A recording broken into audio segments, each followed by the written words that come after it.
News Nation's Elizabeth Prann is a wife, a mom, and host of the Raising America podcast. She joins us today to talk about the sandwich generation. We Yeah. say good morning, Elizabeth. And by sandwich generation, we're not talking about the people who make ham and cheese. No, but that does sound delicious. I will say before I get started on this, Ken, sometimes I look at those weather photos and I think Jesus wants me to live in the South as a mother because I lived in the Northeast. And if I had to Oh, drive my mom mobile around, my car would be living in a body shop. That's all I'm going to yep. say about my driving skills. But I want to talk to you about sandwich generation. I'm a little bit selfish on this one. In my mid 40s, I have parents who are approaching that, and I'm also raising 3 young children. The fact of the matter is that there's 60 million Americans who are somewhere in my spot. They don't have to be in their 40s. They could be in their 50s. They could be in their 60s. In fact, I spoke with a woman who wasn't able to raise her own family because she was stuck in the sandwich generation. So why are we having this conversation? Because by 2030, if you look at these statistics, there's going to be more people older than the age of 65 than younger than the age of 18. There's simply not enough people to take care of this baby boomer generation. We are living longer than we have ever lived. I didn't say we're living healthier. I didn't say we're living more independently. I'm saying that we are simply living longer than ever before. We don't have comprehensive policy in the United States. We don't have a ton of Medicare coverage for memory care, for people who are looking for assisted living. So you have people like me who are in their, income accelerated years. And we have to face the fact of maybe we don't have the savings, or maybe the money we put away for college, we have to take care of our parents. So looking forward, there's this wave of folks who are getting older and older. As I mentioned, we're living longer. We are not living more independently. How are we preparing for this? It's really the big question, Ken.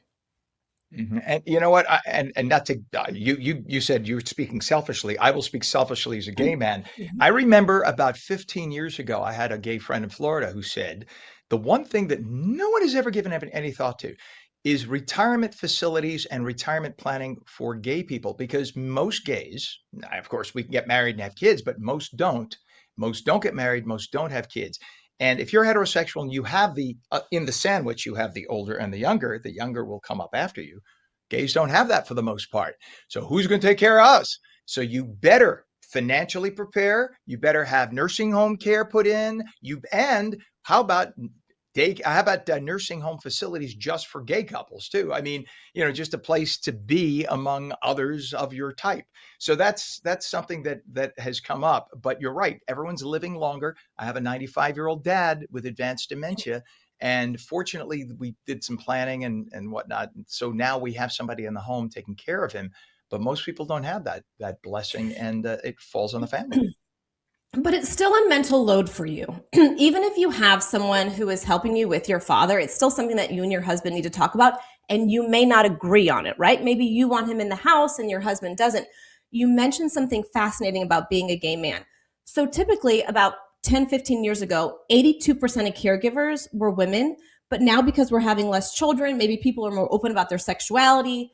There's actually more men taking care of their parents than ever before. And maybe they weren't equipped. Like you said, maybe they're not married. Maybe they don't have children. Maybe they just live in proximity near their parents. The fact of the matter is you're talking about one of the demographic that's leading to the statistics that I'm talking about.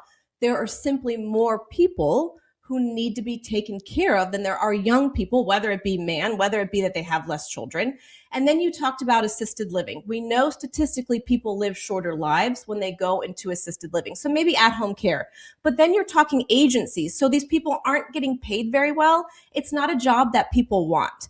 So the person who I spoke with is Neil Shaw. He's the CEO of Care Yaya. He is connecting young medical students with people who need care. He's trying to eliminate the middleman because these agencies are essentially taking all the money so you don't have quality caregivers. And he said a lot of these people are facing what would be a Porsche a month, $150,000 to $200,000 a month, because these agencies are costing astronomical prices to get someone inside the home. Maybe you need 24-hour care, so you do two 12-hour shifts. That is a Porsche a month, right? Essentially, it is huge costs on families who, like you said, maybe you just want to focus on living a great life with your husband. This is something that you have to think about. You may have been prepared, but not Right. everyone has that structure in And place. and if I may, that by the way, if you have a full-time live-in 24, as we did at one point, that's 105,000 in the New York area, 105,000 plus room and Of board. course. So you better be ready for that. It's a Porsche. You're right. And before we only have 2 minutes left, so I don't want to mean to shift, but you want to talk about, as I do too, something in Iran right now. Situation is awful. Estimates of 30 to 40,000 protesters killed by the theocratic government there. President Trump says he has an armada off the coast, but maybe too little, too late. And you have a friend who was there or knows people there, right? She's the first generation. She lives here, and we were working for weeks to try to get in touch with her cousin. Her cousin is a doctor, and what she tells us is that she simply can't talk to us because she fears for her safety.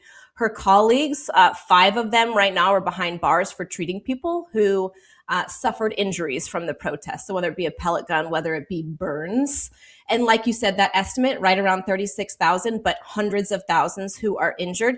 We're talking about mass genocide here. She's trying to get in touch with her family. She's the only one over here. And essentially, she said sometimes they'll hold up white cards and they'll talk on WhatsApp or Snapchat, and then they'll delete it because of this blackout. What they're hoping for, Ken, and this is of course just her family, is Western involvement, because they, like her parents, her cousins, her aunts and uncles, were alive when Iran was free. And they're saying what this generation is saying is that they've been exposed to democracy, so they know what it looks like and they're fighting for it, but they're getting suffocated. And I think what we want is to get these This stories is out. We're going to be, yeah, right. I'm we sorry. want I'm to get just these saying stories. this is why when I see communists elected in New York City, people need to wake up. We're down to 20 seconds, so I had to cut you there. But host of Love it. Raising America podcast, News Nation's Elizabeth Prann. We love when you come on. Pay attention to what's happening in Iran, everybody. And we thank you again. We'll catch you again next Thursday. I can't wait, Ken.